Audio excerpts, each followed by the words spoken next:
Salah satu yang dibutuhkan oleh bangsa Indonesia saat ini adalah redraw map atau menarik gambar ulang peta nasional, bernegara dan berbangsa. Buat semacam BRI-nya Cina, Belt Road Initiative atau MAGA, Make America Great Again, yang aplikatif dan jangan normatif atau utopia. Misalnya kata adil makmur, musyawarah mufakat. Dua kata ini seakan hilang dalam prakteknya saat ini. Saat ini kita seakan tidak pernah bermusyawarah lagi. Kemufakatan hanya terjadi dengan menggunakan voting atau suara terbanyak. Kata adil makmur terpisah. Makmur tetapi tidak adil. Semua ini bisa dibenahi dengan cepat kalau kita mempunyai platform bernegara yang diawali dengan big vision, visi besar bangsa atau nation interest. Sekali lagi kita tanya ke kebanyakan orang nih ya, kita bertanya pertanyaan terbuka. Misalnya kita tanya kepada Pak Ojol, Pak Ojol, Indonesia ke depan mau kemana sih? Atau kita tanya, Bu Warteg, Indonesia ke depan mau kemana ya? Atau kita tanya, Pak dosen, seorang guru besar, Pak, Indonesia mau kemana ke depannya? Jenderal bintang 2, polisi kita tanya, Indonesia mau kemana ya? Anggota DPR pusat kita tanya, Indonesia mau kemana Pak? Menteri pejabat sekarang kita tanya, sebenarnya Indonesia mau kemana sih? Kita tanya kepada oligarki saat ini, Indonesia menurut Anda mau kemana arahnya? Kita tanya guru SD, kita tanya tukang penjaga rel kereta api, kita tanya nelayan motor tempel 1,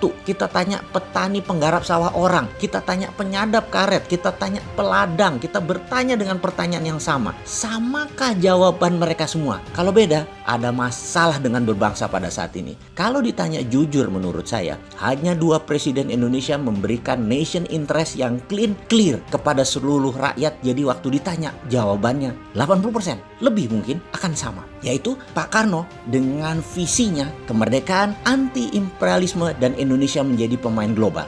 Pak Harto dengan repelitanya. Disinilah kita ingin mengingatkan tentang pentingnya memiliki nation interest. Untuk membuat nation interest kita harus punya platform bernegara untuk melaksanakan PBNU, yaitu Pancasila, Bhinneka Tunggal Ika, NKRI berdaulat dan Undang-Undang 45. Kalau Tiongkok punya BRI, Belt and Road Initiative, kalau Trump punya MAGA, Make America Great Again, maka kita bangun 2 hal, yaitu ke dalam kita punya jalur rempah yang akan membuat adil makmur Nusantara, keluar kita bangun jalur metal atau jalur logam untuk kekuatan diplomasi dan kekuatan perang atau warfare sebagai pemain global atau global player. Maaf, lompat sebentar mumpung keingat. Kalau kita dapat mandat nih ya, maka Kementerian Pertahanan atau Defense Ministry akan kita ubah menjadi Kementerian Perang atau Ministry of War. Bukan DOD lagi atau Department of Defense, tapi Department of War. Menteri perangnya sangar. Jabatan di bawahnya ada Panglima TNI dan Kapolri. Menteri ini adalah jabatan politik. Panglima TNI dan Kapolri adalah jabatan operasional. Trident Trisula ini akan menjadi kekuatan diplomatik yang sangat disegani di ASEAN dan wilayah Indo-Pasifik. Untuk kekuatan shadow-nya akan dibangun CIA-nya Indonesia di bawah kementerian ini, di mana BAIS dan Baintelkam Polri di bawah Pusat Intelijen Indonesia yang kita akan buat ini. Namanya PII kalau disingkat. BIN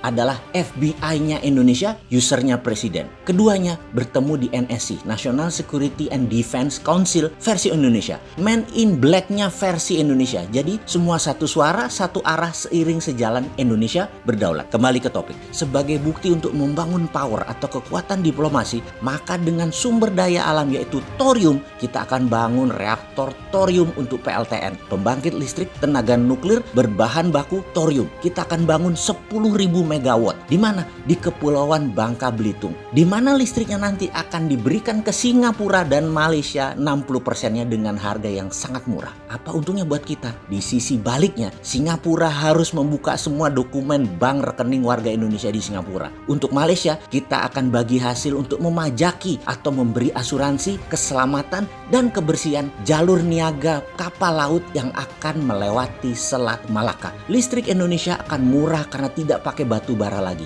80% listrik Indonesia berbasis thorium dalam 20 tahun ke depan. Perusahaan tambang asing di Indonesia bukan lagi berdasarkan gross split, bukan lagi pakai KK atau kontrak karya, tetapi pakai kontrak produksi dibayar negara. Dalam hal ini BUMNK atau SKK Minerba yang melakukannya. Dunia tambang ini hanya akan menambang untuk menyuplai domestic market obligation, di mana kita punya industri turunan dari tambang mineral tadi, smelter sampai refining atau oxide, atau punya domestic supply chain, di mana hasil akhir seperti besi, baterai adalah milik perusahaan lokal. Kita tidak akan pernah lagi menjual tanah air seperti batu bara misalnya. Tidak ada lagi yang diekspor mentahan. Kita akan jadikan syngas atau metanol dan industri kimia turunan lainnya. Ini semua kalau dikerjakan akan membuat Indonesia menjadi negara kekuatan tawar tertinggi di dunia. Semoga kita tidak hanya mementingkan FDI, foreign direct investment asing ke Indonesia, sehingga melupakan kekuatan sendiri. Jujur, kita takut sumber daya alam kita habis bukan sebagai alat tawar,